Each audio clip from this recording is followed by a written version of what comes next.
Bom, bom dia. Hoje é sexta-feira, 7 de agosto de 2020. Hoje é o último dia da reunião de agosto, da segunda turma, segunda Câmara, segunda sessão de julgamento. Peraí, só um minutinho, eu não comecei a gravar, a gente pode começar de novo? Eu fechei a tela sem querer. Pode. Não, a gente aguarda aqui um pouquinho. Não há necessidade de pausar, é só a gente está fazendo o ajuste aqui do backup. Pode iniciar, então a gente continua a gravação oficial e fica o backup iniciado agora. Lembrando que essa aqui é a sessão da manhã, do dia 7 de agosto de 2020, da segunda turma, segunda Câmara, segunda sessão de julgamento. Estamos presentes todos os conselheiros titulares, Mário, Martim, Ricardo, Ludmila, Caio, Leonan, Juliano e Rony, presidente. E a gente tem... estamos com 3 processos que saíram para vistas de mesa em sessões anteriores desta reunião ainda, e a princípio as vistas de mesa já foram concluídas, e não sei se vai ensejar novas vistas aí depois, né, mas enfim, já podemos, em tese, passar a discuti-los. São os processos 113, 124, 127. Aí depois vamos passar para a pauta de hoje, propriamente dito. Mas a temática é toda a mesma, contribuições previdenciárias. E o primeiro processo, então, que nós vamos fazer é uma vista de mesa, que é o item 113 da pauta. Eu vou só, vocês aguardarem um instantinho aqui, que eu estou abrindo a pauta aqui. Eu tive um problema no computador. Eu vou estar um pouquinho atrasado aqui nos meus trâmites. É o 113 da pauta, a relatoria é do Dr. Martim, o interessado é Ortocrim. O que acontece com esse processo, vou resumir, depois eu vou passar a palavra para o Martim, se ele quiser acrescentar um resumo, e depois passar diretamente para o Mário, e deu uma analisada no processo nesse período. Esse processo aqui é uma multa por descumprimento de obrigação acessória, e essa multa, o contribuinte, até um ponto que eu queria confirmar com o Dr. Martim, o contribuinte pagou integralmente essa multa, porém, ele quer discutir, ele manteve-se no contexto, quer se manter no contencioso, melhor dizendo, administrativo, entender que ainda cabe a análise da relevação da multa, correto? E houve uma certa controvérsia sobre essa situação, se isso implicaria retirada de pauta, ou se é uma desistência, né, o encaminhamento do relator é pela desistência do processo, ou então seria o caso realmente de analisar o mérito dessa alegação, e então, em função disso, teve a vista, e eu passo a palavra então para o doutor Martins, se ele quiser acrescentar alguma coisa, e depois, na sequência, pode passar de imediato para o doutor Mário. Então, obrigado a todos, bom dia mais uma vez, e com a palavra do doutor Martim. Bom dia a todos. Então, 113 da pauta Ortocrim, já relatei esse processo durante essa reunião, e, em resumo, é um caso onde a contribuinte ela é intimada para da infração, e no prazo, logo após, em 18/8, ela é intimada, e alguns dias depois, dia 29/8, ela faz o recolhimento da multa com o desconto de 50%. Isso, ao meu entender, extinguiu o crédito tributário.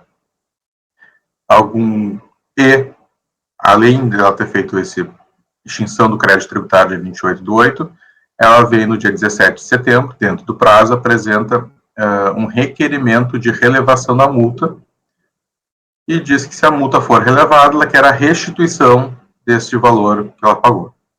A DRJ de origem entendeu que, quando houve o pagamento, houve a renúncia do direito de impugnar, pois estaria extinto o crédito tributário, e, em razão disso, não houve sequer um acordo na DRJ, mas um mero despacho, não conhecendo do pedido de relevação, por entender que teria sido feito ele de forma incabível, pois o contribuinte já teria feito a extinção do crédito com o pagamento.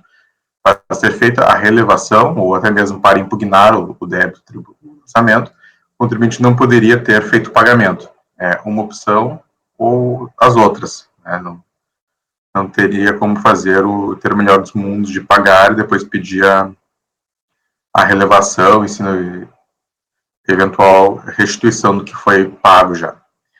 Então, o que ela faz é uma situação um pouco diversa do normal, porque não houve uma desistência de um recurso, ou uma desistência, na verdade, o que houve foi uma desistência do direito de impugnar com o pagamento, e após o realizado o pagamento, não cabe mais a contribuinte impugnar o lançamento, pedir relevação da multa.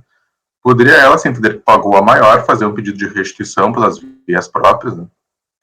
Só que ela não é o que ela faz, ela pede a relevação, onde ela discute ali a improcedência da multa, diz que a multa tem que ser relevada, e ela vem discutir o mérito. A DRJ não conhece dessas alegações, de forma em decisão não colegiada, e chegando o processo aqui no CARF, eu também entendo que não foi formado a lide administrativa, com base nos dispostos no artigo 14 e 17 do decreto 7235, né, e conforme está escrito na emenda, os termos do artigo 14 do decreto 235, a impugnação da exigência instaura a fase litigiosa do procedimento. Então, não sendo possível ocorrer a instauração da fase litigiosa por força do pagamento que extinguiu o crédito tributário, é caso de não conhecimento do recurso, porque sequer houve conhecimento da impugnação, em razão de que não existiu a instauração da fase litigiosa do procedimento. Seria este o meu voto, que eu acho que foge um pouco do contribuinte, depois que impugna, paga, depois que entra com recurso, paga, e é uma questão antes disso, não sequer se instaurou a fase litigiosa, não houve uma desistência da fase litigiosa no curso dela. Então, é um caso de não conhecimento por esta razão.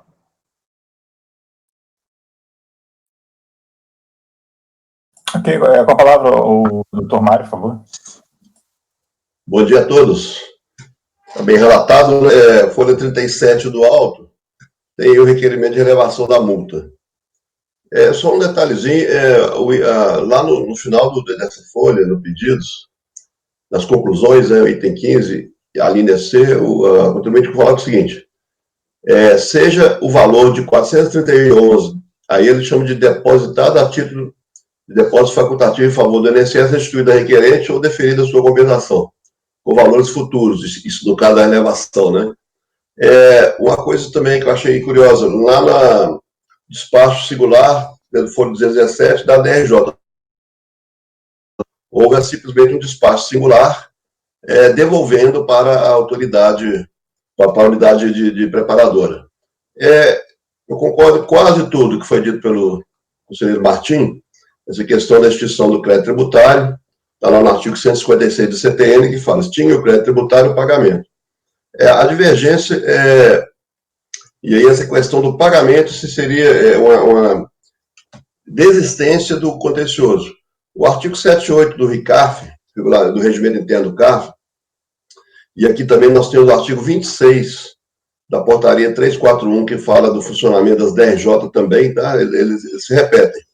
O artigo 78 fala o seguinte, em qualquer fase processual, o recorrente poderá desistir do recurso de tramitação. Agora, o parágrafo 2º fala, o pedido de parcelamento, a confissão irretratável de dívida, a extinção sem ressalva do débito por qualquer de suas modalidades, ou a propositura de ação judicial com o mesmo objeto, importa a desistência do recurso. Lá no artigo 26 da portaria que trata da delegação de julgamento, ele tem a mesma redação, falando, o pedido de parcelamento, a confissão irretratável, a extinção sem ressalva do débito, por qualquer de suas modalidades, importa a desistência do processo. Então, veja que os dois normativos falam da extinção sem ressalva. Eu fiz pesquisas aqui, a jurisprudência aqui do Conselho, sempre é citada a extinção sem ressalva, o pagamento sem ressalva, extingue o crédito tributário. Aqui eu entendo que é um pagamento com ressalva. Ele fala, eu pago, mas eu quero continuar discutindo a questão da relevação. Então, na minha opinião, não seria um caso de a extinção, sem dúvida, mas não desistência do contencioso, e não está expressamente prevista essa hipótese como encerramento, porque o regulamento fala extinção sem ressalva. E aqui há uma clara ressalva quanto à questão da relevação da pena. E o doutor tem um encaminhamento de voto ou quer pedir vistas? Olha, eu entendo, nesse caso específico, que seria cancelar aquela decisão singular da DRJ e devolver para julgamento. Seria um encaminhamento, mas também não me incomoda em pedir um aviso se os colegas tiverem. Eu tenho assim, doutor Mário, assim, respeito, a gente até chegou a trocar uma ideia, né, em relação a esse ponto, mas eu dei uma maturada essa questão da ressalva. Não me parece claro que essa ressalva seja relativa à ressalva ao direito de recorrer, tá? No direito de obrigações, teoria geral das obrigações, quando você faz a quitação de um débito com ressalva, isso aí, o praxe, isso significa geralmente que você faz ressalva em relação, você faz aquele pagamento para quitar um débito, você faz ressalva de alguma parcela do débito, por exemplo, da correção monetária, dos juros, então, que significa que você quer pagar aquele débito, isso é teoria geral das obrigações, tá? E faz uma ressalva. Tem até no Código Civil tem pagamento com reserva, tem essas expressões. Então, não me parece claro que essa ressalva, não tenho certeza do que é, tá? Exatamente essa ressalva que é dispositivo, se é uma ressalva ao direito de recorrer ou se é uma ressalva aludindo a um pagamento não integral. Não me parece claro isso, tá? Uhum. Eu acho aconselhável, até para a gente ficar claro, qual é, digamos assim, o significado dessa ressalva, porque tem um significado definitivo, né? Essa norma está aí, não é uma questão, se a interpretação correta é uma, tem que ser feita, né? E certamente já foi sedimentada no âmbito do CARF, a gente tem que realmente, talvez, pesquisar melhor e verificar isso melhor, para ver exatamente ao que se refere esse pagamento sem ressalva, tá? Eu acho que vale uma vista, sim, para a gente apurar isso aí melhor e não tomar, a LIDE não tomar uma conclusão aí inadequada, porque realmente, até porque me parece que pagamento, se a gente entender que o pagamento com ressalva, está querendo dizer ressalva ao direito de recorrer, fica um pouco incongruente, quer dizer, um mero pedido de parcelamento implica uma desistência, mas um pagamento, o contribuinte ele pede parcelamento, mas ele ressalva que quer recorrer, mas a gente admite como uma desistência. Mas um pagamento, que em tese é uma coisa talvez mais contundente, se existe ressalva, a gente entende que ele está não seria uma desistência, quer dizer, para mim essa tese do pagamento com ressalva se referir ao direito de recorrer, ser uma questão processual, para mim não é coerente com a redação do artigo 78, parágrafo 2º como um todo. Eu acho que o pagamento com ressalva aí está se referindo a essa questão de ressalva de uma parte do débito, né? Ele paga, mas diz que não quero pagar a correção monetária, juros, isso era comum antigamente, né? Enfim, eu acho que estou fazendo essas considerações, mas não estou dizendo que eu tenho razão, não, tá? Estou colocando outras considerações para verificar que essa questão da ressalva a gente tem que ver exatamente ao que se refere isso e verificar com calma, até porque é uma questão nova, né? A dúvida é justificada, porque quando a gente tem no regimento interno fala desistência, parcelamento é parcelamento, está claro que pedido de parcelamento e, obviamente, parcelamentos também são casos de desistência, aí a gente nem aprecia aqui no colegiado.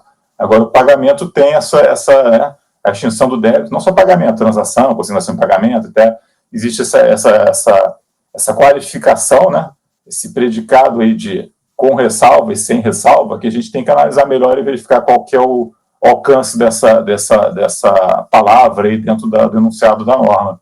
Eu acho aconselhável, sim, pegar uma vista, se você não se pode, a gente pega uma vista e a gente vê isso com calma, faz o que tiver de fazer na próxima sessão.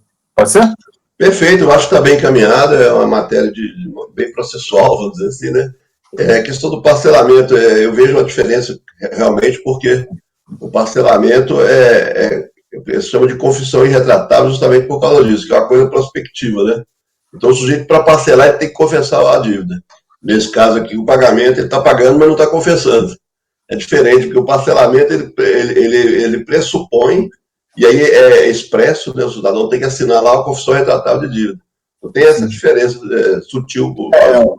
Eu acho que é bom, eu acho que essa vista seria interessante, se os colegas quiserem aprofundar também no tema. Sim, o parcelamento, geralmente, a Receita, ela, digamos assim, ela faz como condição para o pedido de parcelamento ser processado, a confissão retratável do pedido. Isso. Mas é uma questão até que no judiciário, às vezes, rola uma certa controvérsia. Mas o praxe dos parcelamentos da Receita realmente é nesse sentido, né? Isso. Então, vai ficar como vistas, tá? E a gente retorna com esse processo e faz o encaminhamento que tiver de fazer, mas a gente vai verificar com calma qual o alcance dessa questão da ressalva quanto ao pagamento. E, dito isso, então, saiu para vistas o processo. Eu já agradeço, como Mayra primeira a votar, então já fica como vistas. E eu já passo a palavra, então, o Juliano, que tem o próximo processo, né? Bom dia, pessoal. Bom dia, que é o processo número 124. Perfeito. E o interessado é a HMS Construtoras. Se eu não me engano, era questão de dar uma análise na decadência, né? Isso. De certos períodos em função de existência ou não de pagamentos. Perfeito. Seria uma decadência de ofício, porque o recorrente ele apresentou o recurso lá em 2004, bem antes da súmula 8, tá? Da súmula do STF 8. Eu acabei concedendo, então, a análise da decadência e vi que há períodos decaídos. E aí fiz um tópico sobre a decadência. E posso ler parte desse tópico para ver se os senhores concordam. Por favor. Então, estou indiretamente na decadência. Da decadência. Considerando que o recorrente interpôs seu recurso voluntário em 19 de julho de 2004, folhas 263, bem antes de 20 de junho de 2008, quando foi publicado no Diário Oficial da União a súmula STF 8, de 12 de junho de 2008, que julgou inconstitucional o parágrafo único do artigo 5º do Decreto-Lei 1569 de 77, e os artigos 45 e 46 da Lei 8.202 de 91, que tratam da prescrição e decadência de créditos tributários, analisaremos de ofício a possível ocorrência de decadência ao caso interno. Então, vejamos, o prazo decadencial dos tributos, inclusive das contribuições previdenciárias, é de 5 anos posto pelo Supremo Tribunal Federal. Aí eu já vou lá para baixo e começo lá no caso em foco, observamos que o objeto do lançamento em discussão se refere a agosto de 1996 a março de 2003. A notificação de lançamento ocorreu em 18 de dezembro de 2003 e, considerando as folhas 121 a 123, comprova-se que houveram pagamentos parciais das contribuições previdenciárias nas seguintes competências. Aí eu coloco aqui uma tabelinha com todos os pagamentos estão quebrados, tá? Pelo menos o que eu consegui ver. Janeiro, 96, janeiro, fevereiro, abril, maio, junho, setembro, dezembro e assim por diante. Aí eu vou para a conclusão. Desta forma, podemos concluir que os lançamentos fiscais referentes ao período de agosto de 1996 a novembro de 1997, mesmo aplicando-se a regra mais restritiva da contagem de prazo decadencial, estabelecida no inciso 1º do artigo 173 do CTN, foram fulminados pela decadência. Os lançamentos referentes a janeiro, março, maio, junho, julho, setembro e outubro de 1998 também foram alcançados pela decadência, considerando o disposto no parágrafo 4º do artigo 150 do CTN, em consonância com a súmula 99 do CARF. Conforme se verifica, portanto, devido ao transcurso de prazo superior a 5 anos, conclui-se que os períodos de agosto de 1996 a novembro de 1997 e janeiro, março, maio, junho, julho, setembro e outubro de 1998 estão extintos em razão da decadência. E vou lá para o dispositivo, se vocês me permitem, de livre convecção, relatado e analisado, e por mais que dos autos constam, para declarar de ofício a decadência do lançamento em que concerne as competências de novembro de 1997, até novembro de 1997, e janeiro, março, maio, junho, julho, setembro e outubro de 1998. E quanto ao mérito, negar-lhe provimento. Esse é o meu encaminhamento, presidente. Obrigado, Juliano. E eu passo a palavra para os colegas, né,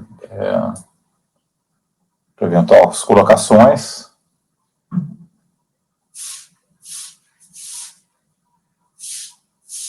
Ninguém tem nenhuma dúvida? Tá, só estou olhando aqui o dispositivo.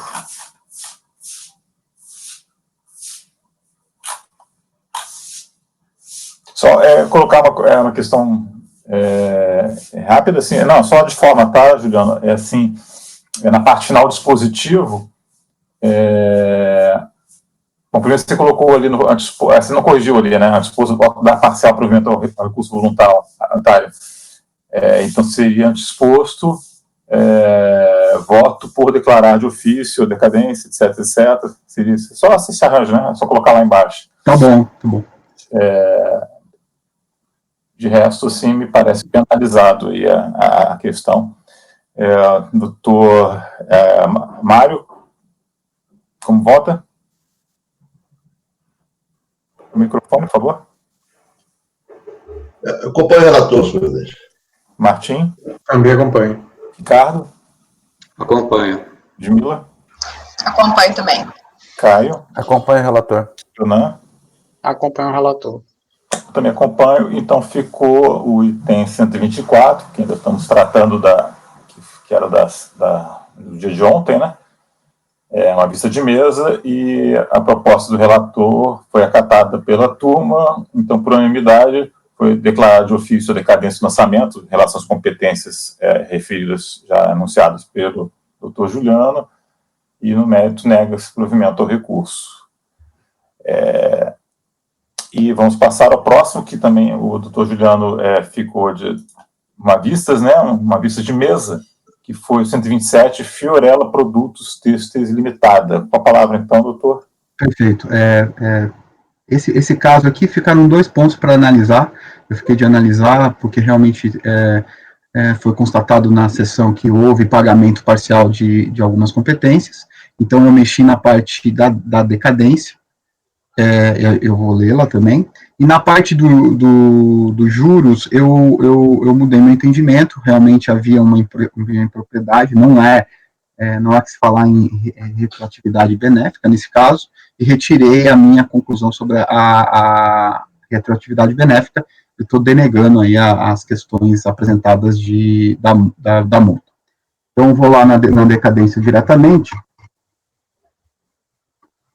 Basicamente, a gente já tinha analisado que havia decadência, mas eu estava dando somente pelo inciso 1º do 173 do CTN. Aqui, como a gente observou os pagamentos, eu estou colocando mais o período que foi abarcado com os pagamentos. Então, no caso em foco, observamos que o objeto de lançamento de discussão se refere a janeiro de 1998 a dezembro de 2003, a notificação do lançamento ocorreu em 5 de janeiro de 2006, e folhas 3, e considerando as folhas 51 a 55, comprova-se que houveram pagamentos parciais das contas transferenciais nas seguintes competências. Coloco as competências aqui, de 1999 a 2003. Dessa forma, podemos concluir que o lançamento fiscal referente aos períodos de janeiro de 1998 a novembro de 2000, mesmo aplicando-se a regra mais restritiva da contagem de prazo decadencial, estabelecidos no inciso 1º do artigo 173 do CTN, foram fulminados pela decadência. Os lançamentos referentes a dezembro de 2000 e 13º de 2000 também foram alcançados pela decadência, considerando disposto no parágrafo 4º do artigo 150 do CTN, em consonância com a súmula 99 do CARF. Conforme se verifica, portanto, devido ao transcurso do prazo superior a 5 anos, conclui-se que o período de janeiro de 1998 a dezembro de 2000 e 13º de 2000, inclusive, estão extintos em razão da decadência. Aí eu vou diretamente ao dispositivo, presidente, porque, na verdade, na parte da multa eu apenas retirei as conclusões. É um dispositivo que vai demonstrar aqui as minhas conclusões. De livre convicção, boa tarde analisado, e por mais que dos autos constam, há razão, em parte, a recorrente para declarar a decadência do lançamento no que concerne as competências de dezembro de 2000, até dezembro de 2000, e 13º de 2000, inclusive. E quanto ao mérito, negar-lhe provimento. Não estão se ouvindo, Ronier? Estava ajustando aqui o dispositivo da última, do 124, 127, deixa eu dar uma olhada agora. E está aberto o debate já também, tá, colegas? Só um detalhezinho aí, Juliano. Na hora que você coloca lá no finalzinho da decadência, conclui-se que os períodos de janeiro de 98 a dezembro de 2000 e 13º, inclusive, eu acho que é melhor assim, a gente ter usado, ou inclusive depois do dezembro. Janeiro a dezembro de 2000, inclusive, e 13º salário. E a dúvida que fica é o final. Sem problema. Janeiro de 98 a dezembro de 2000, vírgula, inclusive, e 13º salário. O dezembro que é a dúvida, sempre é o último aí que é a dúvida. Perfeito, não, tá perfeito. É que já era tarde da noite, o cérebro já não estava muito... Depois das 11, né? Eu fui fazer tabelinha ainda, então... Então, você modificou a tua parte de fundamentação da parte da decadência, apontando que há os pagamentos, ele colocou no corpo da fundamentação, né? Perfeito, coloquei uma tabelinha com... Eu peguei, porque como são picados também, coloquei uma tabelinha para melhor visualização dos senhores, e na parte da multa eu retirei a parte da relevação e fiquei continuei analisando a parte que ele alega a confiscatoriedade da multa. Só uma dúvida seguinte, primeiro duas dúvidas no caso, a decadência foi, ele pediu a decadência, então... Pediu, tá? Ok. Também tudo ajuste dispositivo. Em relação à multa, só te pergunto uma coisa, aquela questão ele pediu para fazer retroatividade benigna ou não? Você tinha feito? Na verdade, eu tinha feito meio, sei lá, estava vendo outros processos. Tá. Ok, alguém está com alguma dúvida aqui em relação ao processo? Debates? Então, vou fazer o ajuste aqui do dispositivo, tá, Juliano? Só para adequar algumas coisinhas, mas isso é o de menos. Um caminhamento claro. Então, foi passar o provimento ao recurso para declarar a decadência dessas competências aí que o doutor apontou. Mário, como vota? Acompanha o relator, presidente. Martim. Acompanho também. Ricardo. Acompanho. Ludmila. Acompanho. Caio. Acompanho o relator. Leonan. Acompanho o relator. Eu também acompanho, então todos acompanham, foi por unanimidade de voz passar o provimento para declarar essa decadência. E a gente agradeço aí, tanto o Mário, quanto o Juliano, quanto o Martim, e vou passar a palavra, agora vamos iniciar a pauta programada para o dia de hoje, dia 7, com os processos de relatoria da doutora Ludmila. O processo próximo, então, é o processo de número 139, interessado metalúrgica Scarpa. Então, com o meu bom dia, passo a palavra para a doutora Ludmila. Por favor. Obrigada, presidente. Bom dia a todos. Esse primeiro processo da manhã de hoje, ele parece, num primeiro momento, mais complicado, porque não é questão só de discussão de multa, mas existe uma série de rubricas que estão sendo exigidas, contribuição individual sobre remuneração de autônomo, avulso, empregado, SAT, só que nenhuma dessas matérias, desde a impugnação, houve insurgência por parte do recorrente.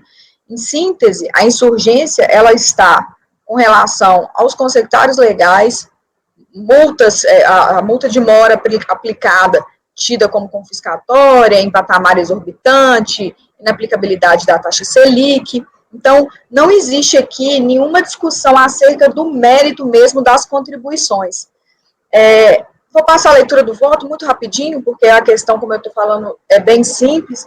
Então, é um recurso voluntário interposto pela Metalúrgica contra acórdão da DRJ de Porto Alegre, que rejeitou a impugnação apresentada para manter a exigência de 300 e poucos mil reais referentes à contribuição da empresa sobre remuneração de empregados, financiamento de benefício em razão da capacidade laborativa e aquela devida sobre remuneração de autônomos e avulsos. Em sua impugnação, afirmou em apertadíssima síntese que, abre aspas, juros e multa no período de 10 meses atingiu um percentual de 35%, o que se revela muito além da possibilidade do pagamento da parte impugnante, e aqui também há uma discussão acerca de capacidade contributiva, uma suposta violação à capacidade contributiva por ser exorbitante essa multa, o que se revela, com a rima em decisões judiciais, sustentou que no máximo poderia ser aplicada a taxa Selic para atualizar os débitos, por ser um indexador utilizado, e pleiteou, ao final, pela aplicação do indexador correto e adequado aos respectivos créditos tributários. A ementa apenas consignou, por causa da matéria bem restrita desse recurso, que a inclusão de contribuições em lançamento por descumprimento de obrigação principal dá ensejo a incidência de juros de moras equivalente à taxa Selic, ambos também de caráter irrelevável. Intimada do acordo, a recorrente apresentou recurso voluntário replicando a mesma tese. Registro não terá havido insurgência quanto à exigência de contribuição, remuneração de autônomos, avulsos empregados ou alíquota SAT, razão pela qual operado o efeito da preclusão. Então, eu registro, né, passando ao voto, desde logo, que essas decisões judiciais, que minoram sanções com base no argumento da vedação constitucional não ao confisco, elas esbarram no verbete simular número 2 desse Conselho, que não detém competência para realizar controle de constitucionalidade, eis que função privativa do Poder Judiciário. Quanto ao mérito, eu vou aderir às razões declinadas pela instância ACON, no sentido de que a multa constante do lançamento fiscal por descumprimento de obrigação principal foi aplicada com suporte no artigo 35. Nesse caso aqui, a gente teve até uma discussão ontem parecida, se determinava de ofício a retroatividade benigna. Eu até olhei, compulsei os autos de novo para ver se tinha sido lançado algum CFL 68, e não tinha. Então, eu fiquei com medo de determinar que esse cálculo fosse feito observando o verbete simular número 119, porque eu fiquei em dúvida, porque não consta dos autos ter sido lavrado uma obrigação acessória de CFL 68. Mas eu acredito que isso, indo para a origem, para liquidar, eles aplicaram automaticamente, então não vejo prejuízo do contribuinte. É só isso. Não, perfeito. Nesse caso, realmente, se a gente para aplicar aí a famosa cestinha de multa, súmula, CARF 119, a gente tem que ter algum indício dentro dos autos que há uma aplicação de multa para obrigação acessória, até porque não vai ser prejudicado de maneira alguma o contribuinte, porque por força da portaria 14 da PGFN, portaria conjunta, a origem vai necessariamente fazer isso quando executar o julgado. Então, feito o encaminhamento, dúvidas? Debate, então, passar para a votação. Mário, como vota? Acompanha a relatora, senhor presidente. Martim? Martim travou, eu acho, presidente. Alguém? Eu não ouvi o voto, cortou bem na hora do todo mundo. Ele não ouviu, acho. Martim, acho que... Travou tudo para mim aqui, desculpa. O Marco acompanha o relator, eu também acompanho. Acompanha? Tá. Quem é o Ricardo? Acompanho. Leonan? Caio, desculpa. Acompanha a relatora. Leonan? Acompanho a relatora. Juliano? Acompanha a relatora, presidente. Eu também acompanho, então fico por unanimidade de votos. Negar provimento do recurso. Ok? Esse foi o item 139. Agora vamos passar ao 140, interessado odontogrupo. O 140 é o caso controverso que eu fico vencida sozinha, só que nesse caso aqui, como é uma questão de intempestividade do próprio recurso voluntário, ainda que esteja sendo suscitada no recurso voluntário matéria de ordem pública, por falta do preenchimento extrínseco de admissibilidade, eu não vou conhecer desse recurso. Então, só para a gente fazer, né, o cálculo do prazo, então é um recurso voluntário, contra um acordo da DRJ de Brasília, que acolheu parcialmente a impugnação, só para fazer uma pequena retificação de valor. Está aí explicado quais que são as rubricas, mas o ponto central aqui é uma questão de intempestividade. A recorrente, ela abre, nas razões recursais, um tópico destinado à aferição da tempestividade do recurso. E ela fala o seguinte: a recorrente ressalta preliminarmente a tempestividade do recurso, tendo em vista que foi intimada em 4 de julho de 2008, uma sexta-feira.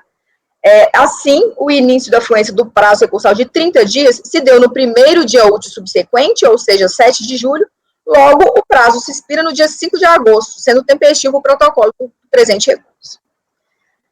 Então, o recurso, como relatado, ele foi interposto no dia 4 de agosto de 2008, e ao contrário do que afirma a recorrente, a cientificação do acordo da DRJ aconteceu dia 2 de julho de 2008, o AR está aí, as folhas 167, eu peço por gentileza que seja conferido, e não 3 dias mais tarde, como ela está sustentando na preliminar dela de tempestividade. Então, dessa forma, considerando os prazos processuais fixados no artigo 5º, caput, parágrafo único, decreto 70235, o prazo iniciou-se no dia 3 de julho, uma quinta-feira, encerrando dia 1º de agosto, uma sexta-feira. A tempestividade, por ostentar a condição de requisito extrínseco de admissibilidade, condício sine qua non a apreciação das razões recursais, ainda que sejam elas matérias de ordem pública, em sentido idêntico, um voto de declaração por mim proferido num processo de relatoria do conselheiro Leonan, na sessão de dezembro do ano passado, e eu colaciono também alguns precedentes todos do STJ que corroboram esse entendimento sobre o não conhecimento. Então, aqui ficou adstrito a tempestividade, e por ser intempestivo, eu não conheço do recurso. É o encaminhamento do voto, presidente. Ludmila, a gente tem, essa foi a intempestividade da impugnação? Não, intempestividade do recurso voluntário. Voluntário mesmo? É. Tá. Contagem de prazo, é bom alguém dar uma conferida, se tiver alguém aí na... Porque a diferença é pequena, né? Ele fala, o problema é que eu acho que eu fico mais tranquilo, que eu acho que eu estou certa, porque há uma inverdade quanto ao período que ele foi cientificado. Mas se todo mundo puder conferir, eu olhei também se tinha algum feriado nacional, alguma coisa, e não tinha nada. Não, para mim tá ok. Conferido, então, aí eu já posso... Se for aí, já passo a votação, então. Mário? Acompanhe a relatora, senhor presidente. Martim? Também acompanho. Obrigado. Acompanho. Caio? Acompanha a relatora. Jonan? Acompanho a relatora. Julião? Acompanhe a relatora, presidente. Eu também acompanho, então ficou 140, não conhecer do recurso. O próximo processo é o 141, interessado Marcela Vieira. Com a palavra, a relatora. Bom, esse processo, eu confesso que eu tive várias idas e vindas com ele, porque acho que minha impressão é que há uma má instrução desse processo. Então, eu vou fazer uma primeira sugestão de encaminhamento, né, porque eu sou relatora e eu preciso fazer, mas eu confesso que eu achei a questão um tanto quanto obscura nesses autos. Nós discutimos ontem muito essa matéria, com relação da exigência de contribuição previdenciária em obras realizadas por pessoa física, que é exatamente esse caso aqui.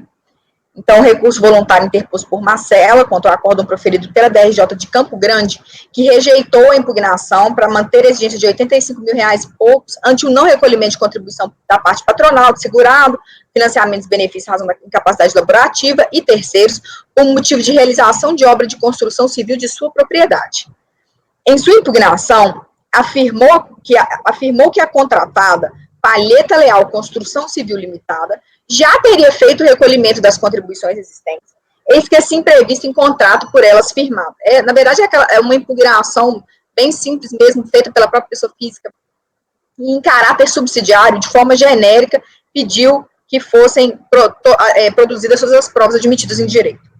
As folhas 40 a 190, ela apresenta uma série de documentos, que já até saliento que são inaptos a comprovar o recolhimento. Ela apresenta esse contrato de prestação de serviço firmado com essa construtora, umas GPS de EFIPS, o ABITS, a RT do engenheiro que fez a obra, o aviso de regularização da obra, documento de arrecadação municipal, termos de responsabilidade, umas rescisões de contratos temporários que foram feitos para comprovar o pagamento de salários. Só que na hora que chega na DRJ, a narrativa ela começa a tomar outros rumos. A DRJ lança a seguinte ementa: regularização de obra de construção civil, contribuições previdenciárias, responsabilidade solidária. Até então, não havia nenhuma afirmação acerca de responsabilidade solidária. E a DRJ prolata essa decisão, a ementada aí como eu coloco, falando que o proprietário, o incorporador, o dono da obra ou condômino da unidade imobiliária, qualquer que seja a forma de contratação da construção, reforma ou acréscimo, são solidários com o construtor e estes com a subempreiteira pelo cumprimento das obrigações da Seguridade Social. Aí ela é intimada do acórdão, aí ela apresenta o recurso voluntário, reiterando que os valores já teriam sido recolhidos pela construtora e acrescenta, dessa vez, ao invés de fazer um pedido genérico de diligência ou de outras provas, ela concretamente pede para que seja feita a anulação do acórdão e que seja feita uma diligência na construtora Palheta Leal Construção Civil, para verificar se esses recolhimentos efetuados pela empresa contratada se referem à obra.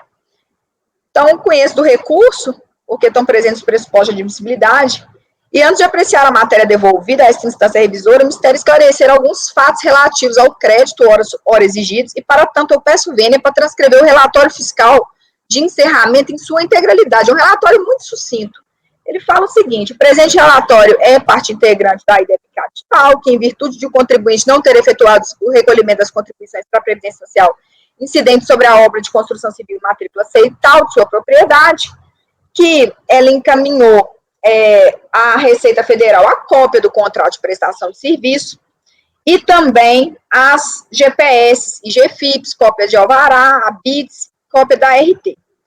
Aí a fiscalização fala o seguinte: pela análise da documentação acima referenciada, verificou-se que os recolhimentos para a Previdência Social constantes das GPS e GFIPs apresentadas foram efetuados no CNPJ da empresa, e nada podendo ser identificada como tendo sido a obra em fiscalização, porque está só o CNPJ da empresa, não tem a matrícula SEI.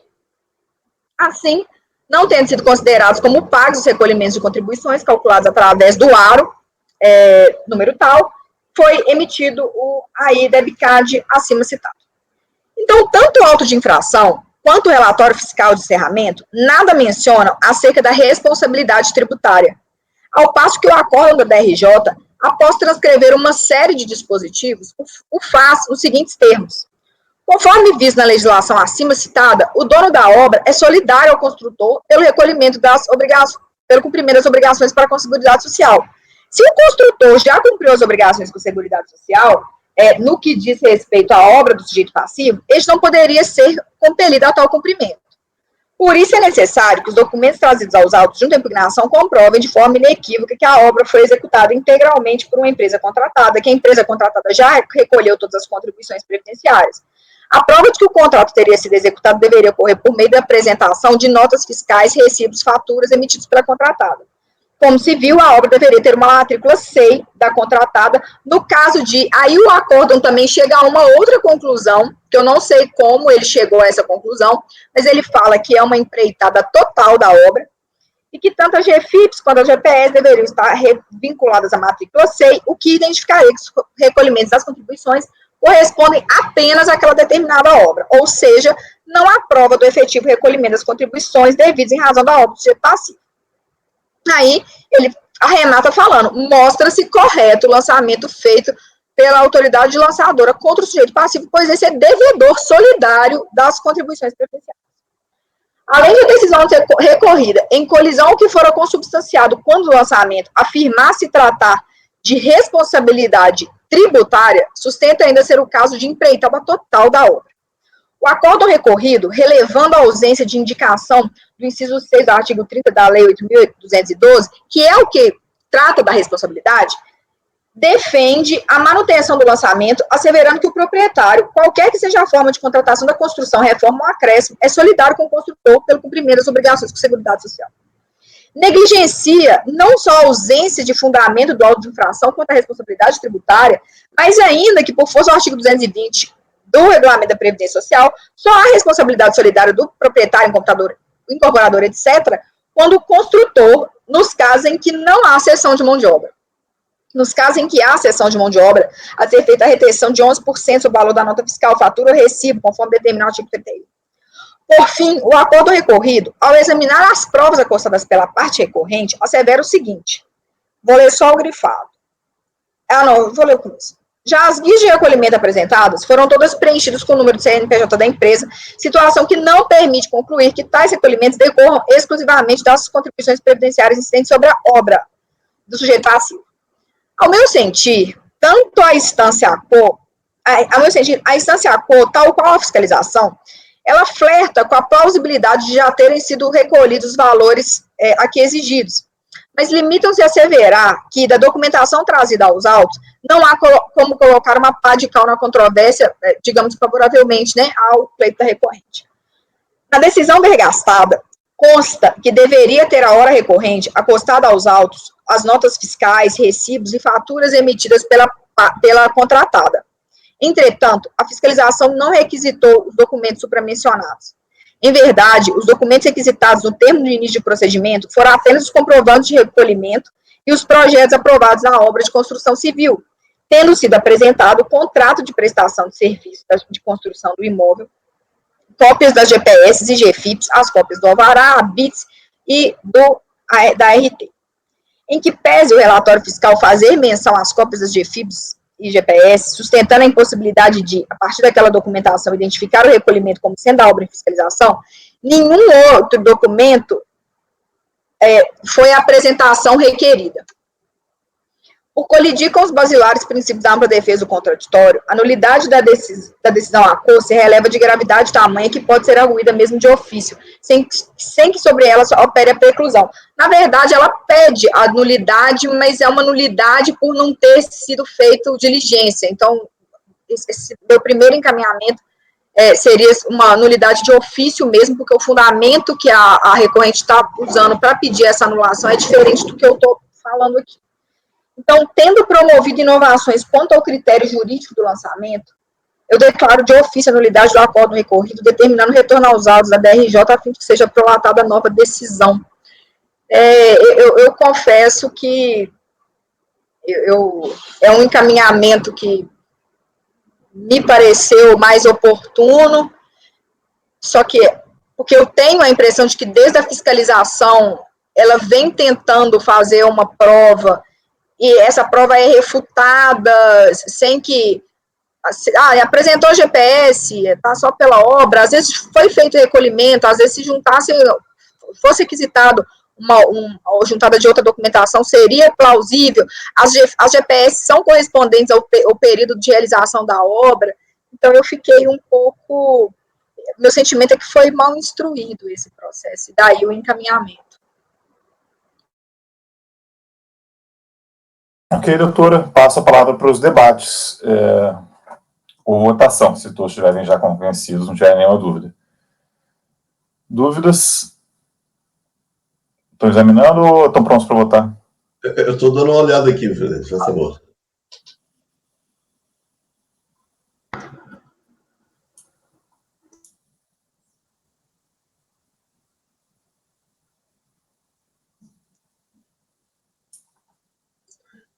Na minha dúvida, minha opinião, sim, Ludmila, eu não vejo muito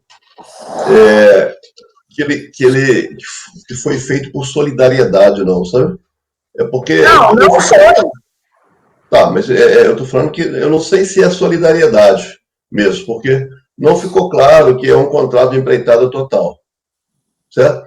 Se não é um contrato de empreitada total, não seria caso mesmo de solidariedade, seria sujeição passiva direta, entendeu? Justamente porque não está dizendo aqui que foi um contrato de empreitada, não há elementos que comprovem que houve empreitada total. Isso, e é esse passiva direta do proprietário, e não como solidária mesmo. Concordo plenamente com você, porque a autuação... Aí a DRJ, ela fechou os dois lados, ela falou, olha, mesmo que solidariedade fosse, também caberia o lançamento. Eu estou entendendo mais ou menos essa linha. E aí, apesar de achar que não foi pedido diretamente, na hora que ela apresentou o contrato e ele entendeu que o contrato não era o suficiente, na impugnação e na própria defesa deveria ter apresentado os demais documentos, na minha opinião. Bom, com relação, eu não acho que a DRJ, para mim, ela inovou. Ela não falou, ela não foi assim, mesmo que fosse, ela não falou que era uma responsabilidade direta, não. Ela falou, não foi mesmo que fosse um exercício de abstração, não. Ela entendeu que houve uma sujeição passiva em razão de uma solidariedade, algo que não está no lançamento. Daí essa inovação. Ela não falou para tentar abarcar e falar, olha, qualquer que seja o ângulo que a gente analise aqui, você não comprovou, logo nega o provimento, não acolhe a sua impugnação. Ela entendeu de forma diversa o que foi autuado.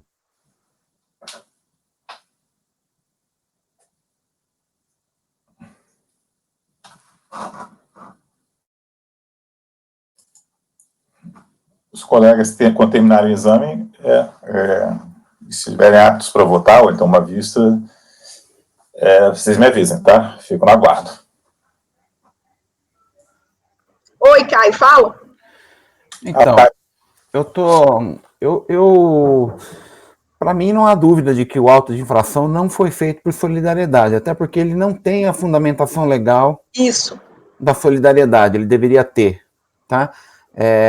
Ele analisou documentação, ele sabia do que se tratava, porque ele analisou as GFIPs, as GPFs, e quanto a esse respeito, eu concordo com o lançamento.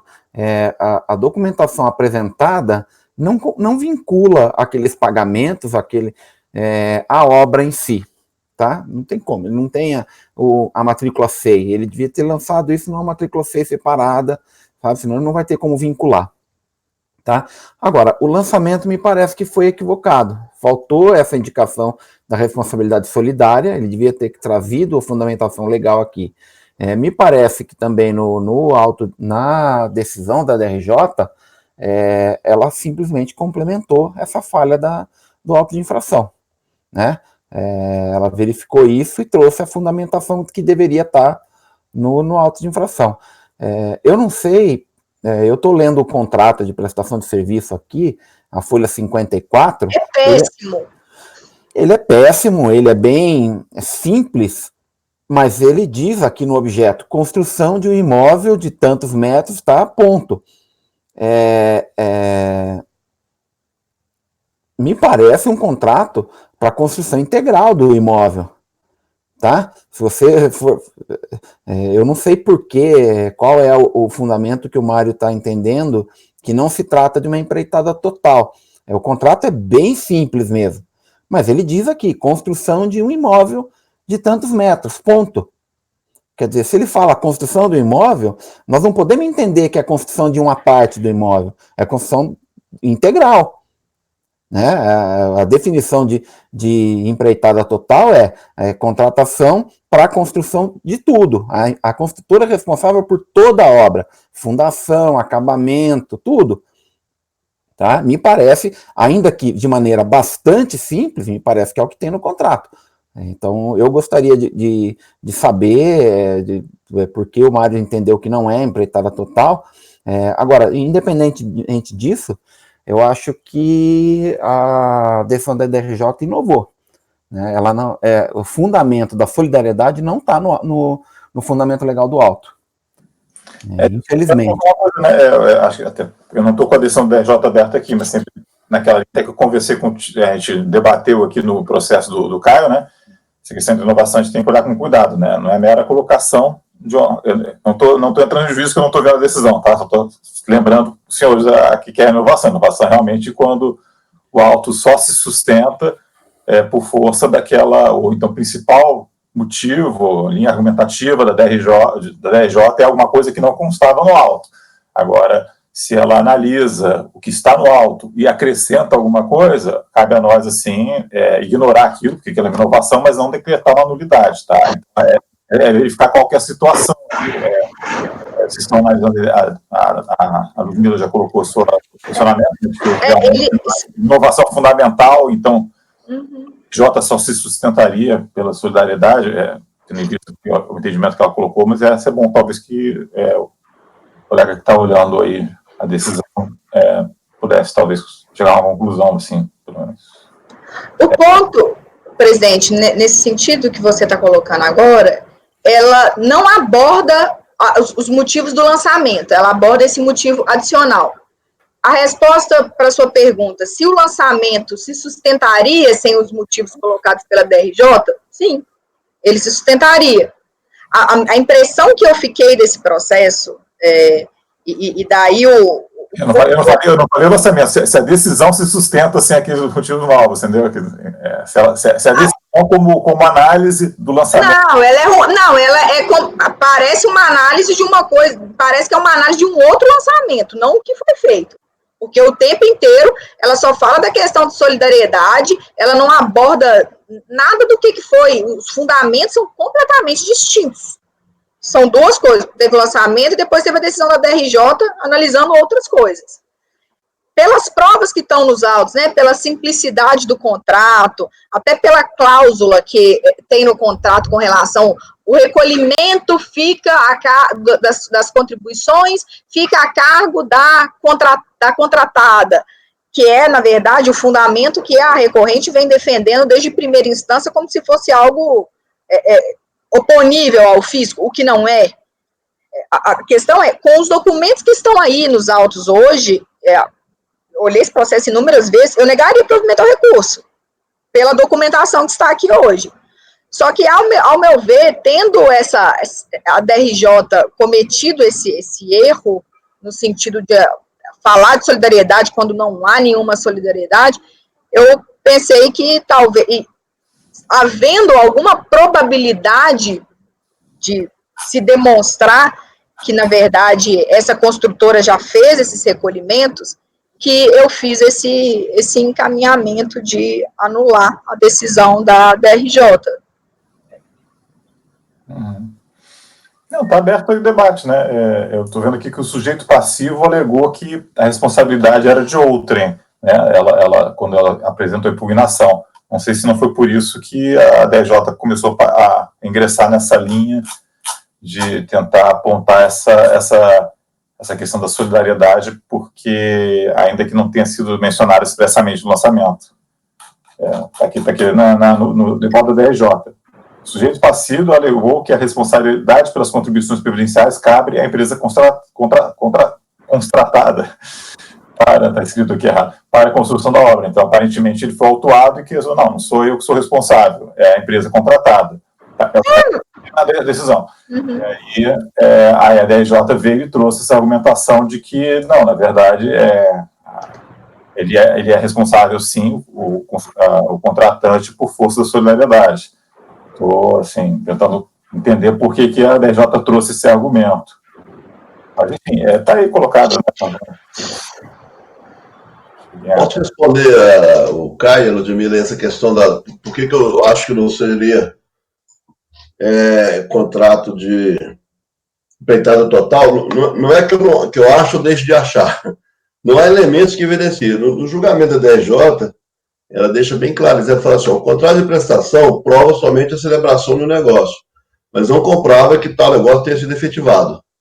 A prova de que o contrato teria sido executado deveria ocorrer por meio da apresentação de notas fiscais, recibos, faturas emitidos pela contratada. Então, assim, ela disse que não há evidência da execução de um contrato de empreitada total. Era só o contrato em si, né? Sim, é exatamente isso que ela fala. E meu ponto é, em momento algum, essa documentação foi requerida. O que foi requerido, ela apresentou. Então, essa documentação adicional, principalmente se tratando de uma pessoa física, ela não deveria, se pairavam essas dúvidas, por que a fiscalização não pediu?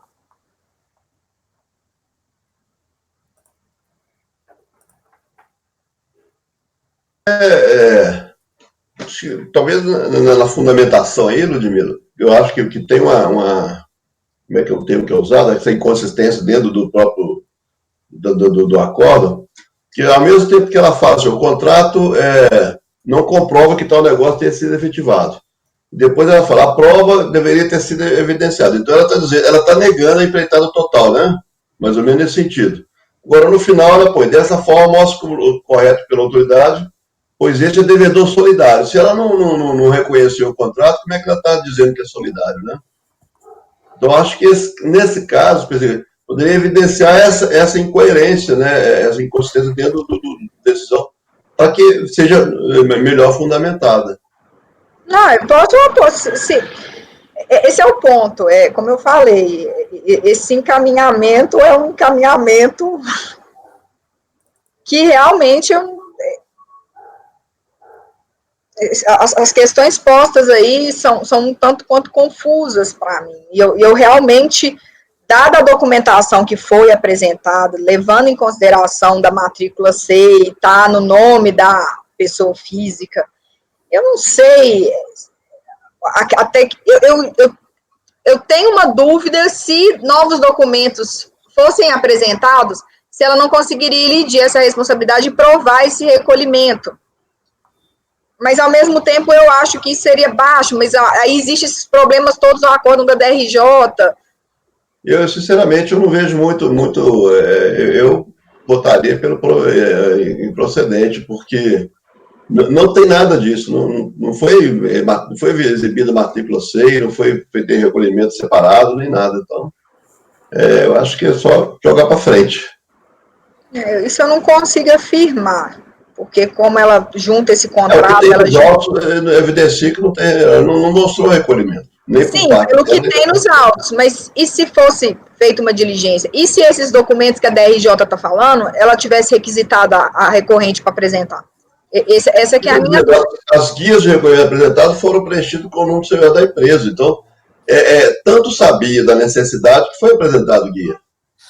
Sabe, a contribuinte já apresentou as guias com o CNPJ da empresa e não trouxe mais elementos. Então, assim, ela tinha consciência do que ela tem que fazer. Se ela tivesse matrícula C, ela teria apresentado. Se tem ou não tem, não consta dos autos. E nem nada de recolhimento na matrícula daquele imóvel da época. Então, eu acho que poderia, para mim, seria improcedente mesmo a impugnação. Eu, assim, sem entrar nem no juízo, mas a própria questão da nulidade aqui, eu acho que seria a prosperada, caso prosperar esse encaminhamento, acho que seria interessante abrir um parágrafo, talvez, especificando claramente, está sendo arguida a arma de defesa e tal, eu entendi a linha do raciocínio, mas talvez dizer, olha, deveria ter sido examinado o documento. Porque minha dúvida é a seguinte, mandar para lá e eles fazerem a mesma decisão, tá?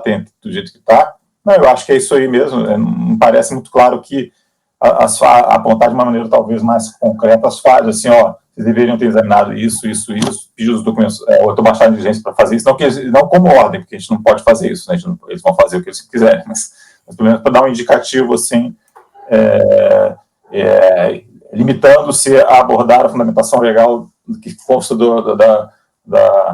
sem inovar na fundamentação, trazendo a fundamentação legal que não foi trazida no auto, assim, entende-se que seria, assim, recomendável. Até porque a minha dúvida realmente de repente, caso prospere esse encaminhamento, voltar para lá e eles fazerem a mesma coisa. Olha, é isso aí, entendeu? Tem essa chance, mas do jeito que está um pouco assim... Pois eu pensei nisso também, em termos de efetividade prática, se isso traria alguma mudança, justamente por a gente não poder determinar nenhuma realização de diligência. Eu tentei fazer esse indicativo aí, não de forma evidente, né, para falar, só foi requerido essa quantidade de documento, agora estão falando documentos novos, tipo, olha, se tinha outros documentos, pede. Mas eu também tenho... Esse problema aqui é do processo administrativo fiscal, né, porque não tem embargos na DRJ, esse aqui é o velho problema que sempre aflige aqui o CARF, no caso, né. Vou passar o Ricardo, que é... Ricardo vai resolver o problema agora. Vai, Ricardo. Eu acho que sim. Eu concordo com o doutor Mário quanto negar provimento. Pessoa física, o contrato realmente é muito simples. Então, pela verdade material, pessoa física não vai contratar 2, 3, 4 empreiteiros. Ela contrata um empreiteiro e simplesmente recebe a casa pronta. E como as guias de recolhimento estão no CNPJ da construtora, não há como comprar. Tá? Eu encaminharia por negar provimento. Ok, acho que o Mário, que é mais uma colocação, e depois vamos tentar encaminhar, então, a votação, né, na verdade, não sei que alguém... Eu quero saber também, bom, Mário, ele pediu a palavra, e talvez, se ninguém tiver mais nada para falar, talvez já possa até já fazer uma proposta, né, de encaminhamento de voto, caso ele não concorde com o encaminhamento de voto da doutora. Por favor, Mário. Só fechando aqui essa questão do julgamento, ele deixa claro aqui, ele fala, ou seja, não restou comprovado que a obra tenha sido executada integralmente por uma empresa. Então, ele estava trazendo que o voto elementos para mostrar que se fosse o caso de solidariedade. Eu só acho que tem uma falha, que é no final, que na hora que eu vou, dessa forma mostra o correto lançamento feito pela lançadora. Aí ele faz aí que está derrapado, pois esse é devedor solidário das contribuições presidentes. Na verdade, ele não é solidário, ele é devedor direto, mas o julgamento todo ele tratou como devedor direto. Não, olha a ementa, Mário, olha a ementa. A ementa é solidário. De novo. Mas eu acho que... A ementa é solidário. O resultado daria o mesmo, porque poderia lançar tanto em um quanto em outro, né? Na verdade, tinha que ser lançado na proprietária mesmo, porque não ficou evidenciada a solidariedade, assim, claramente, né? Eu encaminho, então, abrindo divergência, considerando improcedente a impugnação, o recurso. Ok, se os debates estão encerrados, embora, evidentemente, qualquer um possa mudar o seu voto, acrescentar algum ponto aí, e eu passo a palavra para o doutor Martim, então. Eu acompanho a relatora. Doutor Ricardo. Eu acompanho a divergência. Caio. Eu acompanho a relatora. Leonan. Vou pedir vista. Leonan pedir vistas? Ok, então vamos fazer o registro aqui devido, tá? Da vista do doutor Leonan. E então vai ficar constando aqui na ata que o processo de número 141, interessada Marcela, saiu com vistas para o doutor Leonan, né, após a relatora, acompanhada pelo doutor Martim e doutor Caio, votarem pela nulidade da decisão da DRJ, e o doutor Mário e Ricardo divergirem, entendendo pelo não provimento do recurso. Eu já passo a palavra para o item 142, a doutora Ludmila, mais uma vez, por favor. Obrigada, presidente. O caso de número 142 da Cibrasa é uma questão de um não recolhimento de contribuintes individuais, que eram honorários contratuais de contadores e advogados, onde há suscitada, né, essa questão de não ser devida essa contribuição sobre esses contratos com esses contribuintes individuais, uma questão de incompetência e uma questão de inaplicabilidade da Selic. Eu peço licença para ler, porque também é um voto muito curto.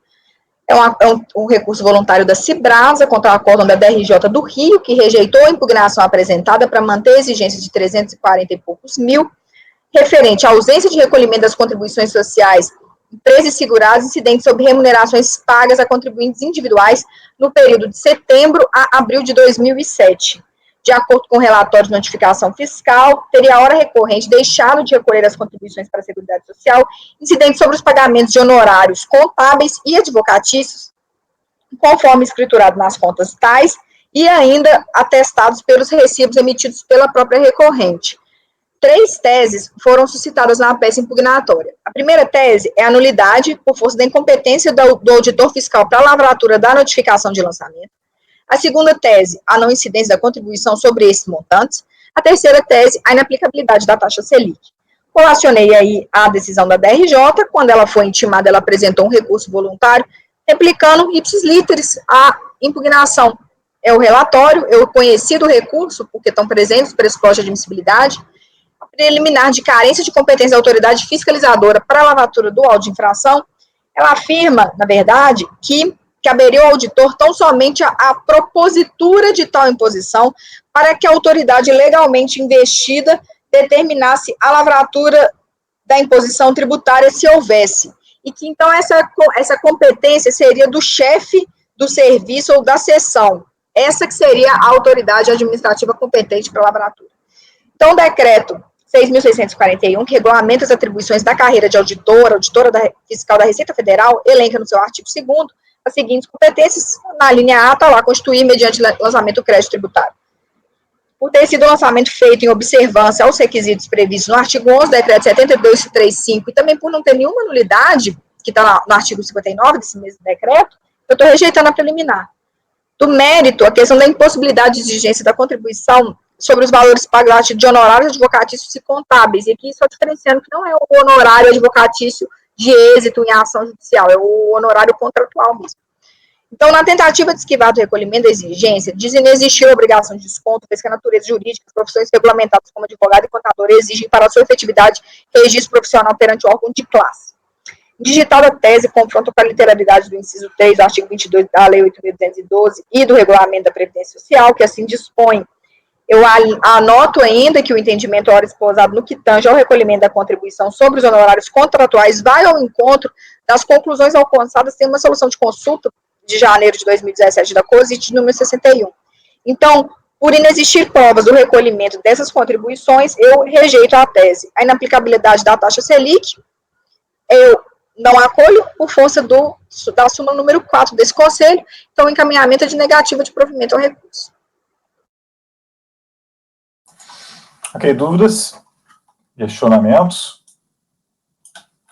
Então, ficou para o item 142, vamos lá, a votação, Mário.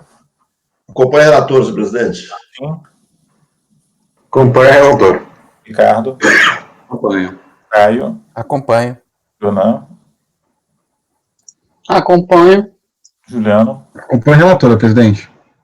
Eu também acompanho. Então, ficou negar provimento ao recurso por unanimidade, item 142. O próximo item é o 143, com a palavra Ludmila. Esse, de novo, é um CFL 68, que veio sem obrigação principal. Então, tive que recorrer aí ao apoio backstage do CARF, que me indicou que já havia sido julgada essa obrigação principal. Então, a gente já sabe que a gente está bem amarrado aqui à questão da discussão da multa tão somente. Então, o recurso voluntário da Ângela contra um acórdão da DRJ de Juiz de Fora, que rejeitou a impugnação apresentada para manter a multa de CFL 68, em razão dela ter apresentado GFIP com dado não correspondente aos fatos geradores das contribuições previdenciárias. Na impugnação, ela pede a decadência e, no mérito, há uma irresignação com relação à cobrança, porque ela fala que os valores lançados nas GFIPs estão em completa consonância com a legislação em vigor, desculpa, gente, à época dos fatos. Por bem sintetizar a controvérsia, ora sob escrutínio ou colação à ementa do acórdão, intimada a recorrente apresentou recurso voluntário, reiterando as mesmas únicas duas teses, a decadência e o fato dela ter recolhido corretamente as contribuições. Eu passo já para o voto.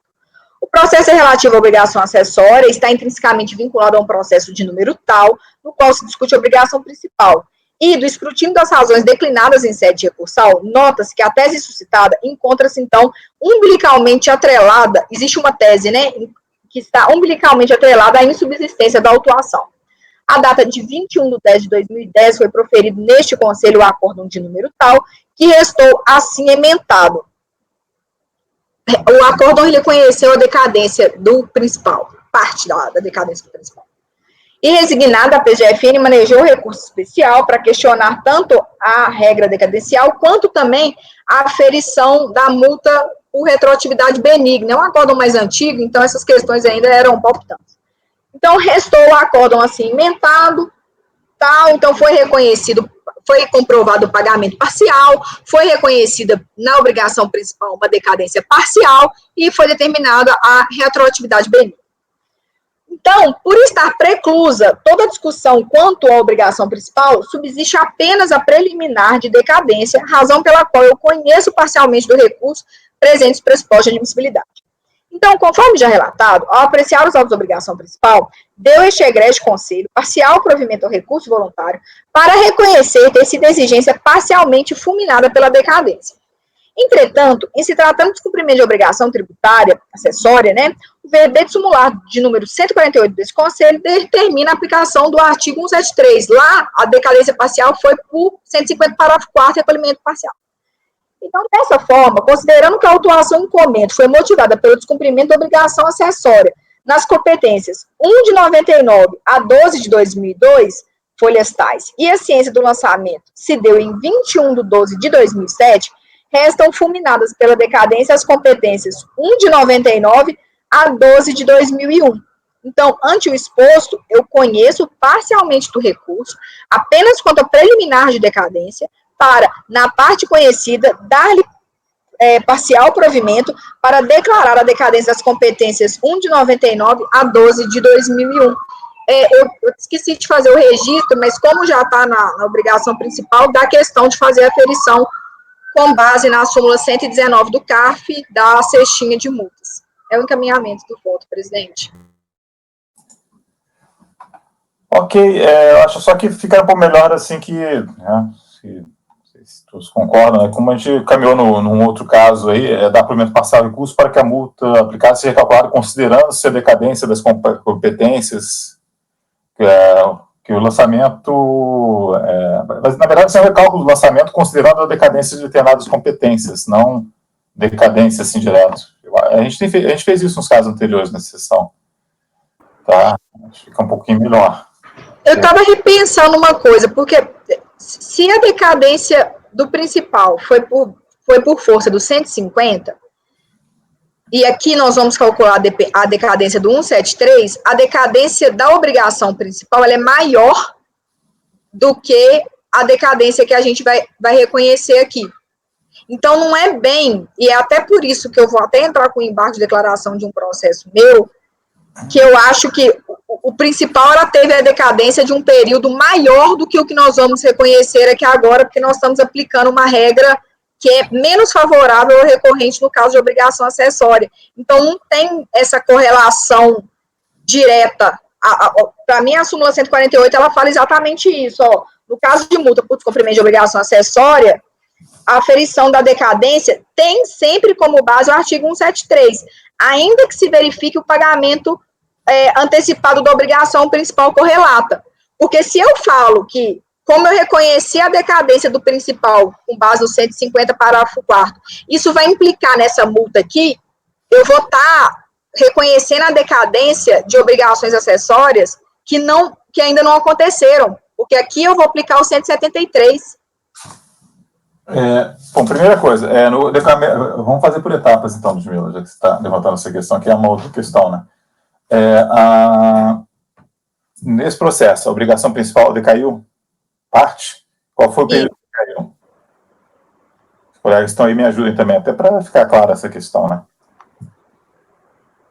Acho que são dois âmbitos separados, né? Me parece primeiro. Assim, primeiro você analisa a decadência da obrigação acessória em si, né, que ela tem um prazo para ser lançada, mas havendo ocorrido a decadência de parte do período lá da obrigação principal, e dependendo do tipo de obrigação acessória, pode haver um impacto adicional na obrigação acessória, mas que é separado do lançamento da obrigação acessória em si. Então, são duas questões que têm relação, mas são aferições separadas, digamos assim, no mesmo meu entendimento. Não, exatamente isso, aferições separadas. Então, aí a primeira questão que a gente tem que ver são as duas questões, no caso. Obrigação. Diga com calma, não tem pressa. O acórdão que a Ludmila transcreve aí no voto diz que a decadência do principal foi até 11 de 2002. Isso mesmo. Perfeito. A na ementa. 11 de 2002, tá. Vamos no comecinho do voto. Vamos então olhar a decadência da obrigação acessória propriamente dita, né? Aqui a obrigação acessória, a gente conta lá, o lançamento da obrigação acessória foi quando? Acessória foi de 1 de 99 a 12 de 2002. O lançamento 12 de 2007, passa menos 6, 2001. O 12 de 2001 não decaiu. 2001 estaria decaído. Isso. Exato. Lançamento, tá? Então, na verdade, o que a gente tem? A gente tem... como é que a gente poderia colocar isso? Só que ainda assim, quando isso for examinar, essa obrigação acessória, que tipo de obrigação acessória? 68 direto? É o 68, dependente. Então, na verdade, a obrigação acessória, até nós vimos 2001, já cairia fora só por conta da questão da obrigação acessória. Acho que todos concordam, né? Porque o prazo... Mas, além disso, tem os períodos lá da obrigação principal que decaíram e que vão até novembro de 2002, né? Então, agora é um problema, não sei se é o caso da gente colocar aqui, ou se no dispositivo, ou se realmente, como é que vai fazer isso em termos, até pergunta aí para o Caio, né, porque na verdade tem entendeu, Caio? Tem dois problemas, na execução eles vão levar em consideração quando eles for, porque, entende? Tem o descumprimento, tudo bem, o lançamento da obrigação acessória foi feito dentro, digamos que não tivesse nenhuma decadência da obrigação acessória, tivesse tudo ok, tá? Aí, ao mesmo tempo, a parte da obrigação principal tivesse decaída, e aí isso impactaria de uma maneira, nesse caso do 68, impactaria no cálculo por competência, correto? Da obrigação acessória. Como é que eles implementam isso lá? Como é que eles fazem? Eles chegam a olhar isso aí? Não chegam? Como é que funciona isso aí? Que pode dar um problema, né? Para o contribuinte. Esse problema vai dar sempre, né? Sempre que você tiver principal e acessório, mas acho que isso aí já está superado. A multa, no caso aqui, ela vai subsistir porque a decadência não é uma declaração de improcedência do lançamento, pelo que eu estou entendendo do que vocês estão colocando, tá?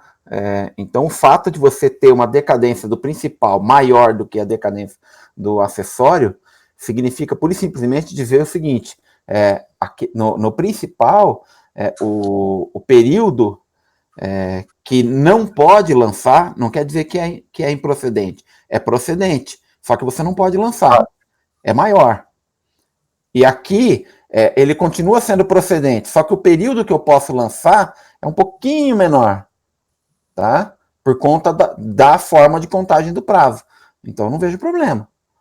Não, mas olha só, por exemplo, aqui, ó, digamos aqui o período assim de julho de 2002, tá? A empresa ela não tinha obrigação nenhuma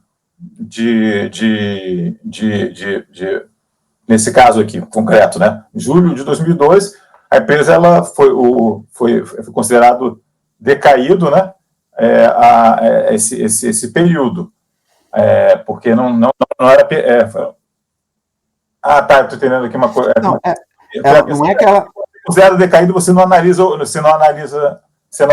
mérito, né? Você não disse que ela é improcedente.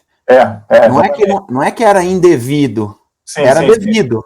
Sim. Só que eu não posso mais cobrar. Eu, fisco, não posso mais cobrar. Mas era devido. Aí tem uma sutileza. Eu já cheguei até a discutir isso uma vez com o Martim, né? Mas ele ele entra no mérito nessa. Porque quando a gente declara.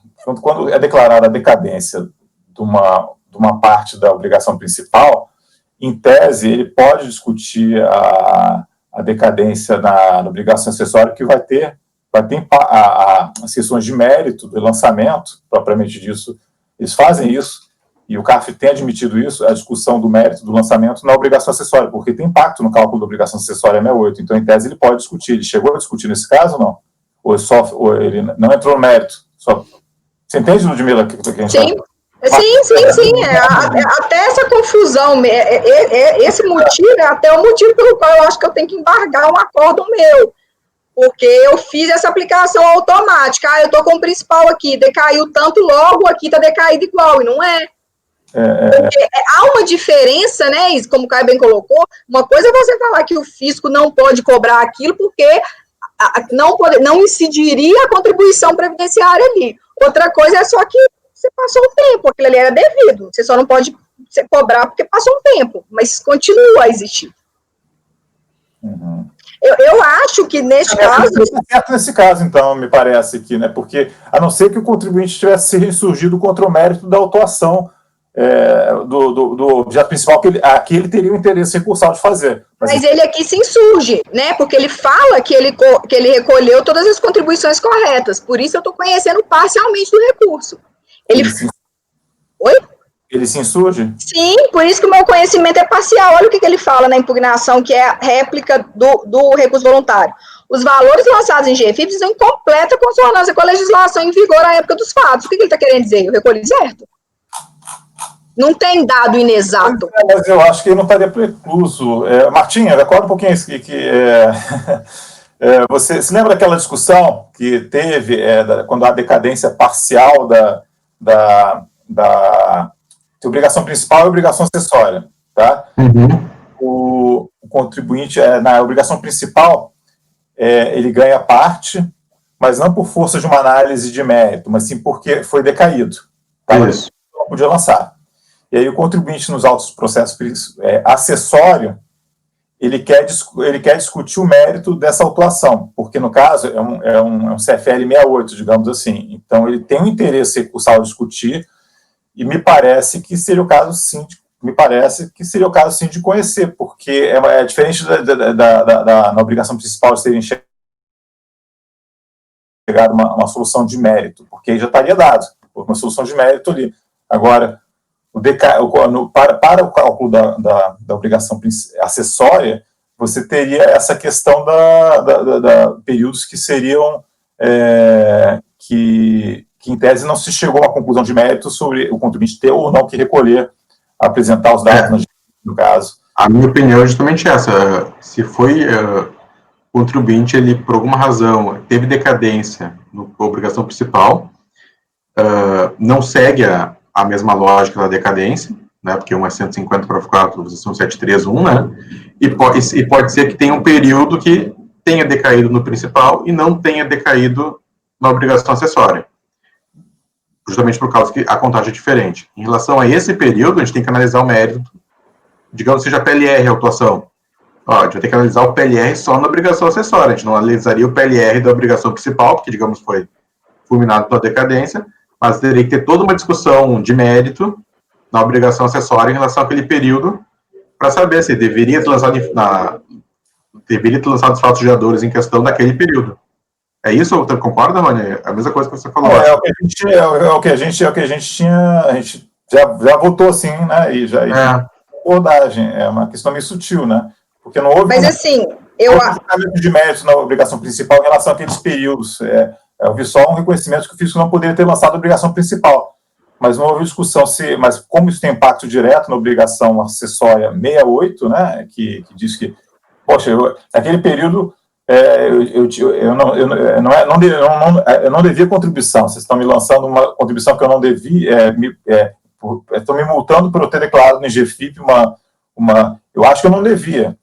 E lá saiu fora, não porque se entendeu que devia ou não, lá na obrigação principal, saiu simplesmente que o lançamento não poderia ter mais sido efetuado, quer dizer, não houve uma discussão de mérito se o contribuinte devia ou não.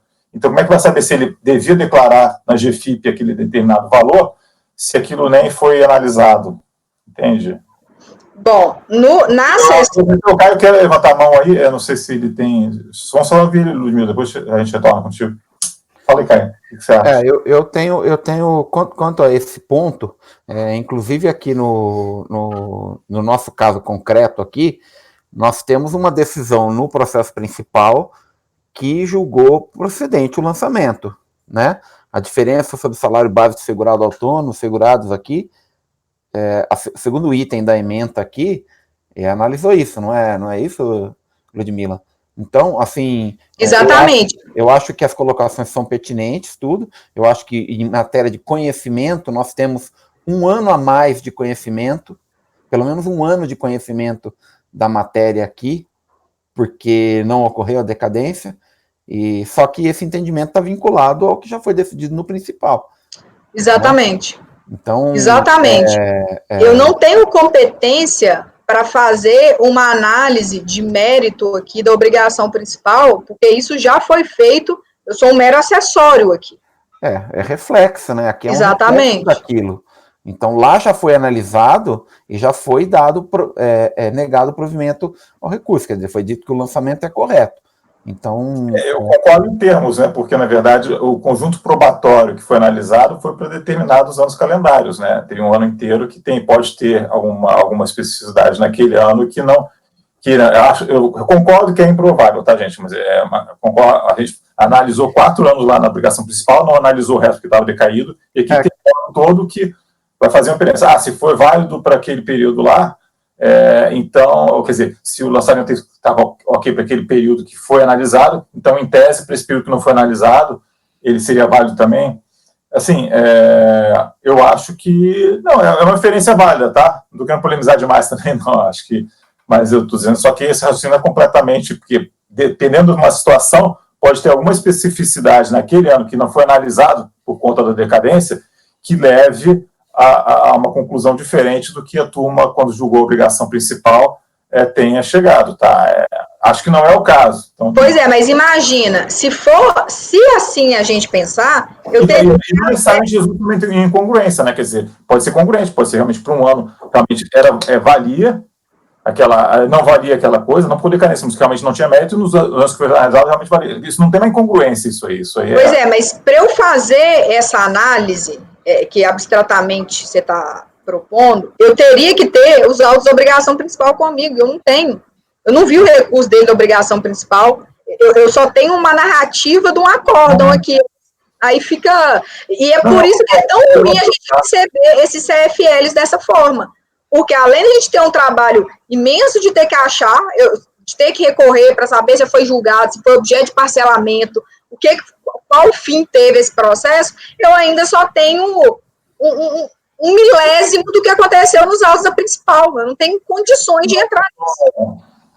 Eu acho que... Eu vou passar a palavra ao Mário, que ele falar. Eu tenho uma colocação que eu estou tentando colocar desde o início e que eu não consigo chegar no final da minha fala. Desculpa. Posso terminar? Só para... você está reconhecendo a decadência aqui, Ludmila, pelo dispositivo, até 12 de 2001. E eu acho que aqui está errado, seria até 11 de 2001. Porque 12 de 2001... Tá certo, é janeiro, tá certo. Em janeiro. Tá certo. 13º também, né? Seria, no caso, né? Eu não sei se tem 13º aqui, né? Então, Então, seria até 11 de 2001, como foi no principal, inclusive. Né? Não, o principal foi 11 de 2002. 11 de 2002. O meu é 11 de 2001. Então, mas é 11, não é 12. Ah, tá. Não, tá certo. Tá certo. Isso aí foi o negócio do vencimento em janeiro. Você tá coberto de razão. Eu vou retificar. Tá? É só isso. Obrigado. E o Mário, que levantou a mão para uma palavra aí, uma consideração. Antes, essa questão que o Caio colocou, eu ainda tenho aquela dúvida, né? Para mim é 12 mesmo, porque isso aí não é principal. Isso aí, para mim, é obrigação acessória. Então, o lançamento é no próprio mês. Você constatou, não é esperar vencimento para saber se... Eu concordo com o Caio, com o Mário. Oi? Né? Porque, por exemplo, se ele concordo com você, uma RGFIP errada, é a RGFIP desse mês. No mês seguinte, a mesma coisa. Ou então, escrituração de livros. Mas só voltando um pouquinho, eu concordo com o Caio. Peraí, rapidinho. Não, eu concordo com o Caio, porque essa multa ela é vinculada a uma informação de GFIP equivocada de uma principal. Então, ele olhou na competência 12, a multa ela foi aplicada por uma incorreção da obrigação principal. Mas é a GFIP por isso que o Caio tá certo. No mês 12. É a GFIP que ele entregou no mês 12. Aí a multa é pela CGFIP entrega no mês 12. A outra é pela GFIP entrega no mês de janeiro. Entendeu? Não é do mês anterior. A competência é 11, mas a GFIP foi entregue em 12. Então nós estamos trabalhando aí com o ato em si, não pela competência. Essa é a minha opinião. Só voltando a essa questão do Caio, eu acho que é mais nessa linha também. Não houve desoneração, entre aspas, né? Só foi indicado naquele momento que foi decadência. Então, o mérito foi julgado lá no anterior, né? Considerando que tenha sido infrações repetitivas e continuadas, não teria dúvida nenhuma. Agora, se tem algum lançamento diferente nesse período, aí teria que procurar discutir ele, mas quando é continuada, a gente tem que seguir lá independente do tanto.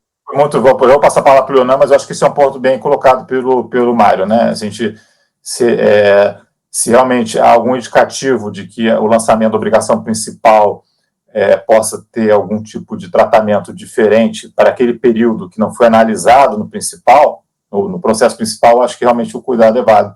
Não parece ser o caso, né? Parece como obrigações que foi aqui lançado, não sei exatamente a relatora na obrigação principal, mas se tudo indica que seja uma relação de trato continuado, das mesmas verbas, eu acho que realmente aí fica um pouco excessivo a gente voltar a essa análise.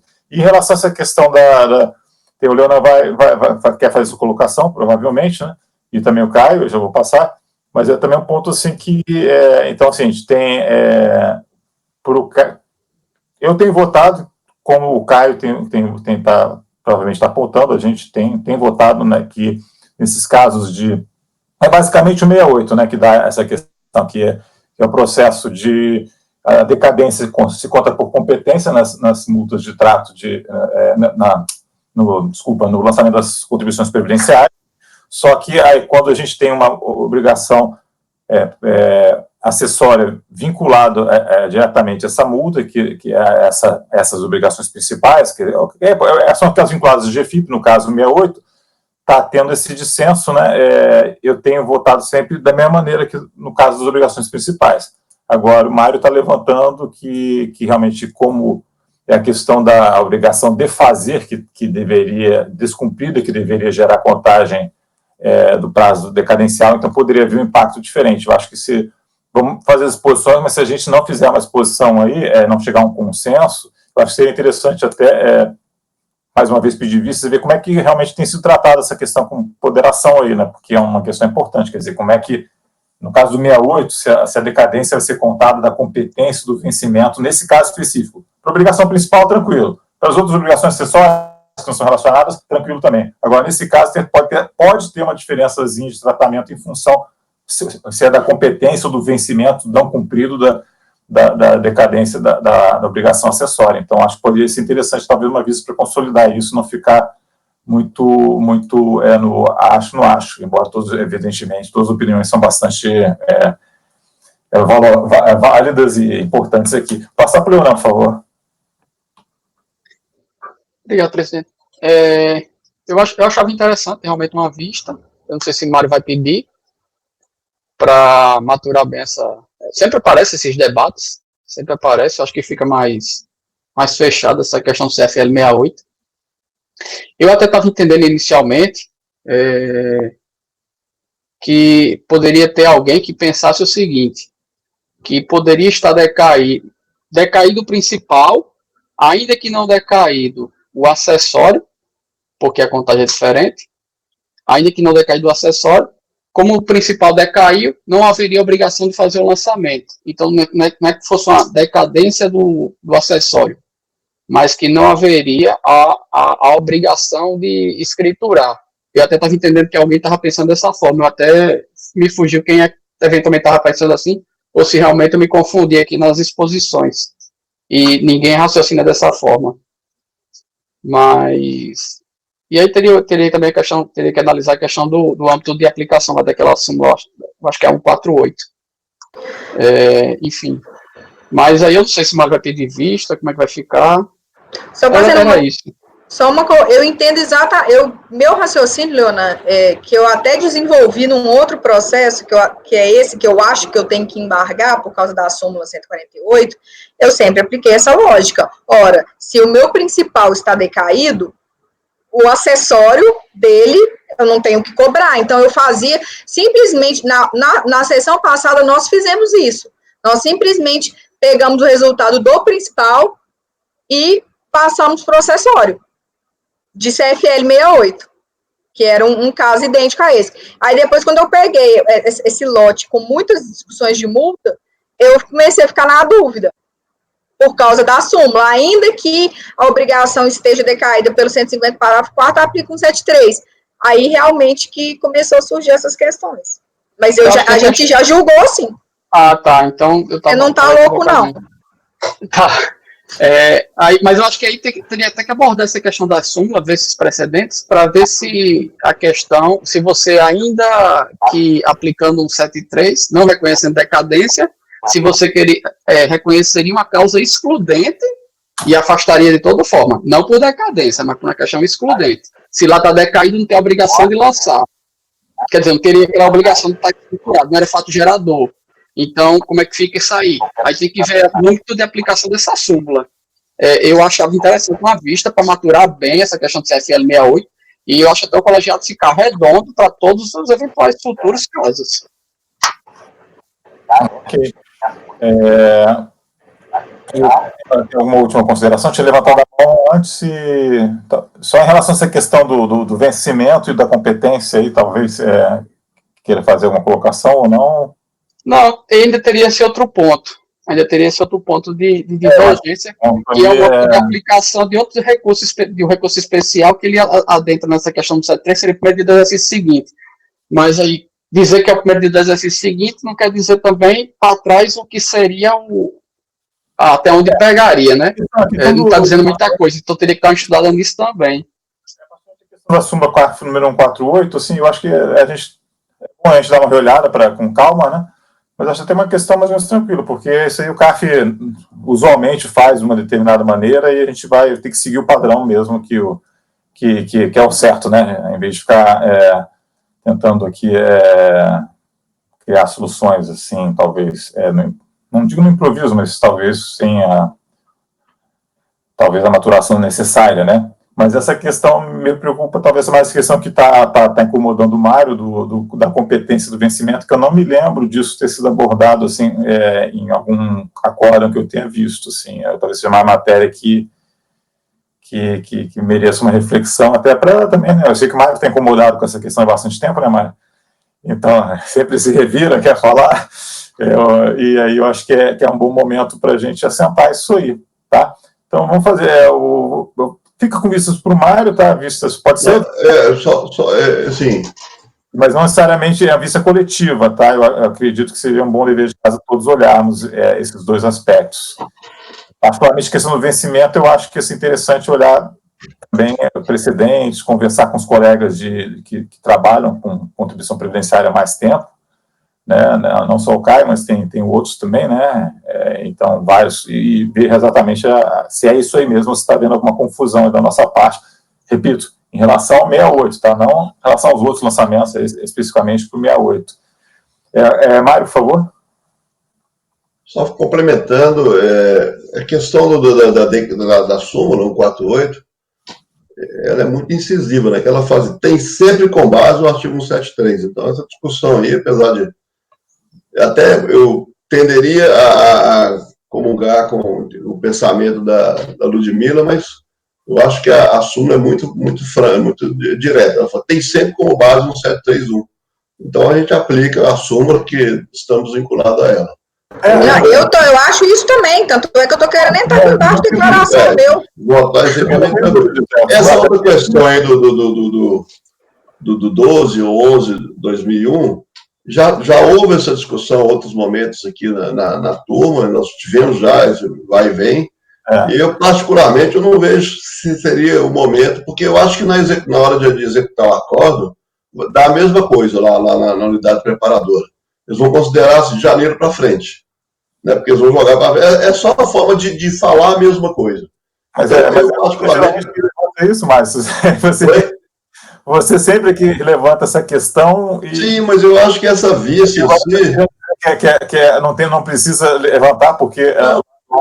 Vão ter outros julgados desse caso, toda a sessão tem, possivelmente ela tem outros também, né, ainda nessa sessão. Então, eu tenderia a acompanhar o relator e a gente vai pensando isso aí para nós julgados no futuro. Porque realmente nós já julgamos isso outras vezes. E sempre ficou da forma que está sendo colocado. Então, seguindo o que vem sendo julgado, mas ficando para casa e todo mundo estudar, se tiver interesse, que eu acho que já tem mais ou menos consolidado também as posições pelo menos a maioria da turma. Então, eu acho que assim, o Mário, o assistente Franco também fazendo aí um ponto, quer dizer, na verdade, essa questão não é uma questão do tipo que tem que se chegar a um entendimento à turma, isso aí é uma questão que é para ser feita de uma determinada maneira, ou não, entendeu? Não é a questão assim, ou como está por competência, ou como por vencimento. Um está certo, o outro está errado, tá? É uma questão de uma avaliação de provas, de uma interpretação da norma, tem uma questão que tem um jeito certo de fazer, acontece de maneira errada, entendeu? Isso aí, até porque isso aí se faz, né, quantos lançamentos de autoinfração de 68 foram avaliados de decadência? Milhares, então realmente existe uma maneira certa de se fazer e uma maneira errada, e a gente tem que chegar ao consenso, qual que é a maneira certa, tá? Eu acho assim que não pode ser uma coisa opiniática do tipo, cada vez que a gente for, vai maturando. A gente decide logo ver como é que fica essa contagem. Eu acho que sim, sinceramente, né? Não, é ficar cada vez levantando essa questão e ficando incomodado e tal, aí não adianta, a gente perde esse tempo, entendeu? Perde esse tempo de desnecessário julgamento, eu acho que é importante. Em relação à decadência, eu também não tenho, é para aplicar a súmula. É que uma análise não impede a outra, no sentido assim, né? Eu não acho que sejam questões mutuamente excludentes. Quer dizer, uma coisa é a gente reconhecer a decadência desse lançamento. Agora, existindo um impacto indireto por força da obrigação principal nesse lançamento, ainda que não seja propriamente na decadência, isso em tese tem que ser analisado. Então, eu vejo assim como um exemplo é esse, né, de lá não ter sido analisado o mérito, mas aqui o contribuinte se resigna, em tese, com o mérito. Será que a gente vai analisar? Essa é uma questão acho que um pouco sutil e que não é incompatível com a súmula de maneira alguma. A decadência, efetivamente, do lançamento em si, né, do poder do fisco chegar e lançar a multa por obrigação acessória dada pela súmula. Tudo bem. Agora, qual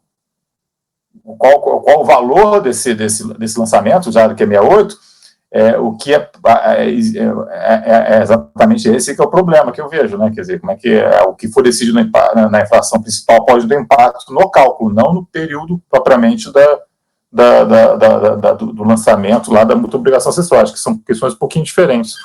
Mas, enfim, Ludmila?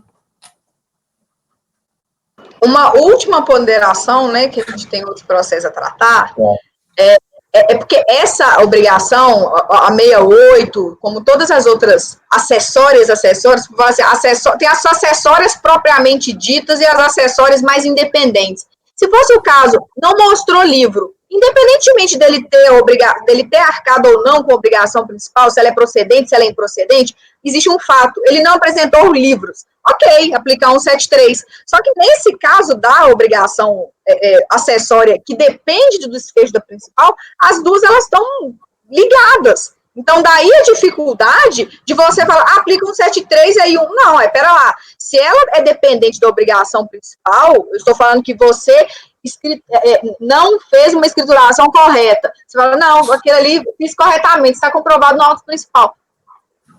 Como é que você vai cobrar multa em cima disso? Totalmente diferente é quando é algo alheio ao dever ou não do tributo. Então, acho que é aí que tem essa questão da súmula. E, claro, a súmula é de observância obrigatória. Fiquei realmente com medo na hora que eu não fiz essa aplicação direta. Mas eu acho que, no caso dessas obrigações acessórias dependentes da principal, CFL 68, CFL 58, eu acho que realmente a gente precisa fazer essa anotação, mas ela vai seguir a principal. E eu acho que vale a pesquisa, sim. Não, sim, com certeza. Vamos, então, adiante. Vamos coletar os votos, né? Tem a proposição da relatora, mas se ninguém pedir isso, eu peço, tá? Não tem problema. Eu acho que a gente tem que pensar, mas aí eu vou solicitar que alguém também olhe de preferência, né? Para talvez aí enfim. Vamos em frente. Como vota, Martim? Eu vou pedir vista, então, já que o Mário não pediu. O Mário como vota, né? Não entendi. Mário como vota? Eu vou acompanhar a relatora. Tá. Então, o Martim pede vistas e transforma em coletiva, tá? Só também do aquele processo anterior da Ludmila que saiu para vistas, vai ser vista coletiva também. Tá ok? Vamos fazer um intervalinho? Voltamos às 11. Pode ser? Pedir para interromper a gravação.